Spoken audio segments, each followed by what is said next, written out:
Merry meet, guys. Welcome back to Witches of the Moon. I am your Wednesday host, Houston, and this week we are kind of talking about our favorite tarot card. Which, if you've haven't seen Jin's video, I do recommend going and watching her video.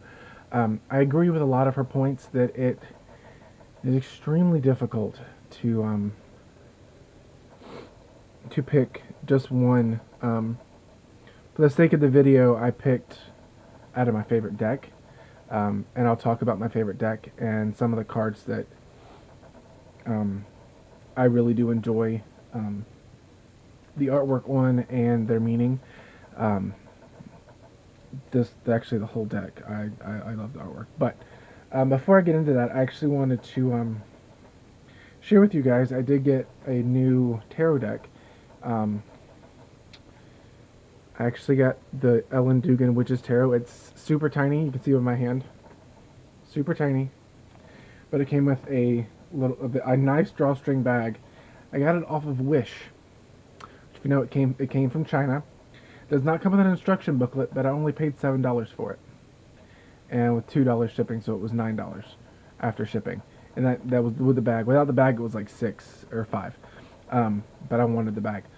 This is super cute. I looked at the cards, but I haven't actually shuffled them and read with them. I've always wanted a copy of the Witch's Tarot, and now I finally have one. I'm also in agreement with Jen that my partner gets on to me about collecting books and tarot decks and things like that, because I do have a pretty big collection. Some of them I don't use because I can't get a feeling for them. They were gifted to me and I don't want to get rid of them. Or they're special. I bought them for a particular purpose and I use them rarely. Or like this deck I'm going to show you, it's my go-to deck. Like, this is one of my go-to decks. I have two go-to decks. One that I have in my work bag, goes with me everywhere. It's the Steampunk Tarot. My partner got that for me 3 or 4 years ago on our anniversary. 4 years ago on our anniversary. He got me that. This one I bought when I was in college.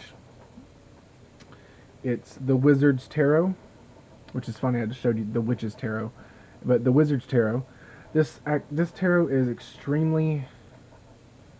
it's gorgeous. I think the artwork is super pretty. See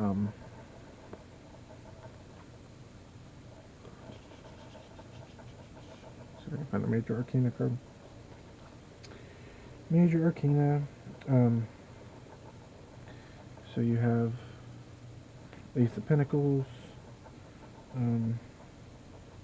Here's the High Priestess. The two cards I actually wanted to show you is actually, in this deck, it's the Initiate, which is the Fool. It's one of my favorite cards out of this deck, just because there's so much symbolism in this card. This card in this deck represents you as the tarot reader and as the student of mysteries. This deck and the book that comes with it is like a school of magic. So, in saying that, each major arcana is a teacher of a particular type of magic, and each major arcana has its own tarot, has its own spread that goes with it. And each of the 4 suits is like a particular house, like Harry Potter to a degree. And it's the Mandrake Academy of Magic. That's what it's called. I'll show you that in the book. It's in my bookcase. But the Initiate card and actually the Star card are 2 of my favorite cards in this deck. There are tons more. I could go on and on about the artwork. But for me, every time I pull the Star card in any deck, it kind of brightens the reading. Because a lot of people, at least a lot of the people that come to me that want for tarot, they're for really serious inquiries and they want help in relieving some stress or some major anxiety or a situation that they can't resolve on their own. They want some insight. And for me, when I see the Star card in a tarot spread or in a spread that is for them, I usually don't do my spreads are usually more spontaneous. Like I'll build upon a spread. Like I'm not gonna just do a Celtic Cross or just a random 3 card spread. I will build upon it and work my like telling a story. That's kind of how I read the cards. And each person reads differently, but that's how I read. So for me, the star card represents hope, light at the end of the tunnel, um, a fantastic and positive omen. Um, or it could mean something way off in the future. Way off in the distance is out of reach. It does depend on the reading. Um, the initiate card, of course, represents oneself and the journey through the magical path, as well as new beginnings, excitement and nervousness of starting something, a new project, things like that. So those are my. I wish I had another deck to show you. I do have another favorite tarot deck, but I'm not going to get it out, actually. I have the Book of Shadows Tarot, which is As Above and So Below. That's one of the decks that I use for special occasions. Also, I'm going to actually grab one. I had decks scattered everywhere in my room. I don't really have a system. They're just kind of scattered. 1 second. Oh, okay. So, in my old cigar box, or in an old cigar box, I have one of the darkest decks ever, in my opinion.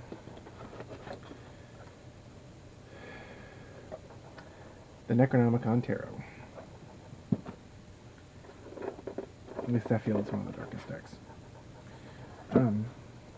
And there are probably other decks out there. I just can't. For me, I can't do the blood and gore, and I was extremely interested in H.P. Lovecraft magic and mythology. So I have the Necronomicon by Daniel Tyson, and I have the Necronomicon Spellbook by Donald Tyson, and I have another grimoire. But I can't seem to find the smaller one. The bigger one, the 13 Gates of Necronomicon, is by Donald Tyson, and then the smaller one, the grimoire of the Necronomicon, I can't seem to find for some reason. I don't know where it went to. But this one I pull out if I'm going to work on my shadow self. So I think you can have as many tarot decks as almost like journals, if you want to go that far. And I also have one that I use solely for spirit communication. I have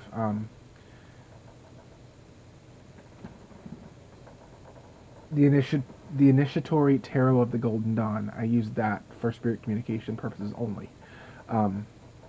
So I do have decks for particular reasons. I have oracle decks like the chakra wisdom cards, the color wisdom cards that I use in my healings. So I know this didn't really go into my favorite tarot cards. It did a little bit. I talked about 2. And we're going a little bit more into next week. So, never mind.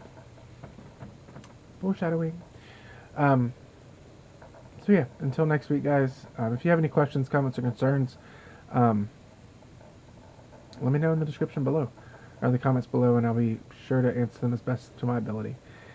Until next week, when we get to talk more about tarot, I'll see you guys then. Many blessings.